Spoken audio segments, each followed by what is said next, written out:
সুন্দরবন জঙ্গলে অনেক পশু পাখি বাস করত।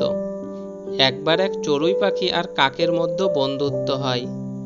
কাক প্রতিদিন বিকালে চড়ুই পাখির বাসায় আসতো আর গল্প করত।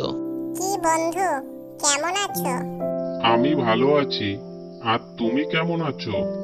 আমিও খুব ভালো আছি। তোমার দিনকাল কেমন কাটছে? চড়ুই খুব বন্ধুত্বপূর্ণ আচরণ করত, কিন্তু কাক ছিল খুবই লোভী আর দুষ্টু আর কর্কশ স্বভাবের। একদিন তারা বিকালবেলায় গল্প করছিল। তখন তারা দেখতে পেল এক গৃহস্থর বাড়ির উঠোনে ধান ও মরিচ রোদে দেয়া। কাক তা দেখে খুব লোভ হলো আর চড়ুইকে বলল, চলো আমরা একটা প্রতিযোগিতা করি। কি ধরনের প্রতিযোগিতা? ওই দেখো, গৃহস্থ উঠোনে ধান আর মরিচ রোদে দিয়েছে। দেখি তুমি আগে ধান খেয়ে শেষ করতে পারো, না আমি আগে মরিচ খেয়ে শেষ করতে পারি। কাক আরো বলল, আমি আগে মরিচ খেয়ে শেষ করব। না, আমি আগে ধান খেয়ে শেষ করব। আর তুমি যদি আগে ধান খেয়ে শেষ করতে না পারো, তাহলে কি হবে? যদি না পারি, তাহলে তুমি আমার বুকের মাংস খাবে। আর যদি তুমি মরিচ খেয়ে শেষ করতে পারো, তাহলে কি হবে? তুমি আমার বুকের মাংস খাবে। এই কথা বলে কাক আর চড়ুই একসাথে মরিচ আর ধান খাওয়া শুরু করলো। চড়ুই একটা দুটো করে ধান খায় আর কাক অনেক অনেক করে মরিচ খায়। কিছুক্ষণের মধ্যে কাক সব মরিচ খেয়ে ফেলে। চড়ুই তখন এদিকে ধানের সামান্য কিছুই খেতে পেরেছে। কি ব্যাপার বন্ধু, আমি তো জিতে গেছি। এখন আমি তোমার বুকের মাংস খাবো। তোমার কি কিছু বলার আছে? কি আর বলবো বলো? বন্ধু হয়ে যদি তুমি আমার বুকের মাংস খেতে পারো, তা খাও, আমি বাধা দেব না। তবে খাওয়ার আগে তোমার ঠোঁট দুটো ভালো করে ধুয়ে আসো, কারণ তুমি সবসময় নোংরা জিনিস খাও, এর জন্য তোমার ঠোঁটে নোংরা থাকে।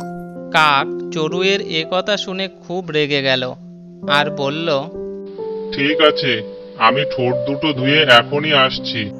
এই বলে কাক ঠোঁট ধোয়ার জন্য সেখান থেকে চলে গেল। ঠোঁট ধোয়ার জন্য কাক গঙ্গা নদীর পাড়ে যেয়ে বসলো আর গঙ্গা নদীকে বলল, আমি তোমার জলে আমার ঠোঁট দুটো ধোবো, চড়াই পাখির বুকের মাংস খাবার জন্য। তোমার নোংরা ঠোঁট দিয়ে আমার জল স্পর্শ করবে না। ঘটি নিয়ে এসো, জল তুলে তারপরে তোমার ঠোঁট ধোও। আচ্ছা ঠিক আছে, আমি এখনই ঘটি নিয়ে আসছি। এ কথা বলে কাক একটা কুমোরের কাছে যেয়ে বলল, কুমোর কুমোর, দাও তো ঘটি, তুলবো পানি, ধোবো মুখ, তবেই তো খাবো চড়াইয়ের বুক। আমার কাছে এখন ঘটি নেই, তুমি মাটি নিয়ে এসো, আমি বানিয়ে দিচ্ছি। কিন্তু আমি মাটি খুঁড়বো কি করে? মহিষের শিং দিয়ে মাটি খুঁড়বে। কুমোরের এই কথা শুনে কাক মহিষের কাছে যেয়ে বলল, মহিষ, ও মহিষ, দে তো তোর শিং, খুঁড়বো মাটি, গড়বো ঘটি, তুলবো পানি, ধোবো মুখ, তবেই তো খাবো চড়াইয়ের বুক। কাকের কথা শুনে মহিষ গেল রেগে আর সে কাককে মারার জন্য এগিয়ে গেল। আর কাক ওখান থেকে উড়ে পালালো। তারপরে সে একটা কুকুরের কাছে গেল এবং বলল, কুকুর, ও কুকুর, মারবি মহিষ, নেব শিং, খুঁড়বো মাটি, গড়বে ঘটি, তুলবো পানি, ধোবো মুখ, তবেই তো খাবো চড়াইয়ের বুক। আগে দুধ নিয়ে আসো, খেয়ে গায়ে জোর করে নেই, তারপরে মহিষকে মারবো। কুকুরের এমন কথা শুনে সে একটা গরুর কাছে গেল আর বলল, ও গাই, দাও তো দুধ, খাবে কুকুর, হবে তাজা, মারবে মহিষ, নেব শিং, খুঁড়বো মাটি, গড়বে ঘটি, তুলবো পানি, ধোবো মুখ, তবেই তো খাবো চড়াইয়ের বুক। আগে আমাকে ঘাস এনে দাও, তারপরে আমি তোমাকে দুধ দেব। গরুর এমন কথা শুনে কাক ঘাস আনার জন্য একটি মাঠের কাছে যেয়ে বলল, মাঠ, ও মাঠ, দাও তো ঘাস, খাবে গাই, দেবে দুধ, খাবে কুকুর, হবে তাজা, মারবে মহিষ, নেব শিং, খুঁড়বো মাটি, গড়বে ঘটি, তুলবো পানি, ধোবো মুখ, তবেই তো খাবো চড়াইয়ের বুক। ঘাস তো অনেক আছে, কেটে নিয়ে যাও, কিন্তু আমার কাছে তো কাঁচি নেই, কাটবো কি দিয়ে? যাও, আগে কাস্তে নিয়ে আসো। তখন কাক কামারের কাছে যেয়ে বলল, কামার, ও কামার, দাও তো কাস্তে, কাটবো ঘাস। খাবে গাই, দেবে দুধ, খাবে কুকুর, হবে তাজা, মারবে মহিষ, নেবো শিং, খুঁড়বো মাটি, গড়বে ঘটি, তুলবো পানি, ধোবো মুখ, তবেই তো খাবো চড়াইয়ের বুক। আমার কাছে তো এখন আগুন নেই, আগুন নিয়ে এসো, আমি কাস্তে বানিয়ে দিচ্ছি। আমি এখন আগুন কোথায় পাবো? তুমি গৃহস্থের বাড়ি চলে যাও, সেখানে গেলে গৃহস্থের কাছ থেকে আগুন পেয়ে যাবে।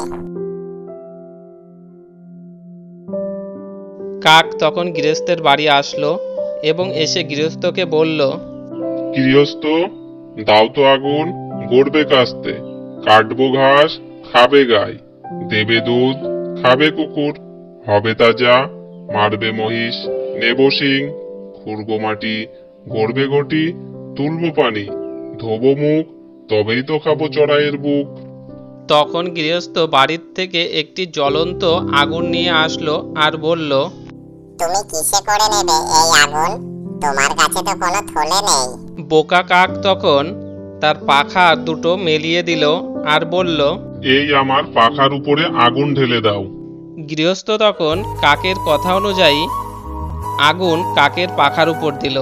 তখন কাক আগুনে পুড়ে মারা গেল। চড়াইয়ের বুকের মাংস তার তো খাওয়াই হলো না। বন্ধুরা, তোমাদের যদি ভিডিওটি ভালো লেগে থাকে তাহলে ভিডিওটিতে একটি লাইক করো, আর কেমন হয়েছে গল্পটা কমেন্ট করতে ভুলো না। আর এমন নতুন নতুন গল্প পেতে চ্যানেলটি সাবস্ক্রাইব করবে।